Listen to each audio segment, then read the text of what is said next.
కాలముననే క్రీస్తు యేసునందు మనకు అనుగ్రహింపబడినదియు, క్రీస్తు యేసును మన రక్షకుని ప్రత్యక్షత వలన బయలుపరచబడినదియునైన తన కృపను బట్టియు మనల్ని రక్షించి పరిశుద్ధమైన పిలుపుతో ఆయన మనల్ని పిలిచెను.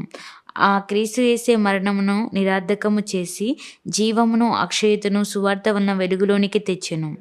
మనం ఇక్కడ గమనిస్తే ఆయన కృతజ్ఞత ఒక పాట రూపంలో తెలియజేసినట్టు మనం గమనించాం కదా.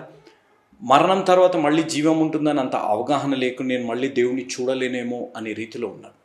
ఈ వచనాలలో ప్రాముఖ్యంగా మనం గమనిస్తే ఈ 38వ అధ్యాయంలో మనము అక్కడ భయంకరమైన శ్రమలో ఉన్నారు. ఎవరు? హెజిక్యా గారు.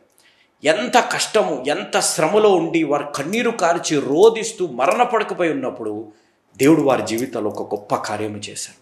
దేవుడు వారిని స్వస్థపరిచారు అనేది మనం ఇక్కడ గమనించాం. ఈరోజు ఏ విధంగా హెజిక్యా గారు వారు కృతజ్ఞత చెల్లించారు ఒక పాట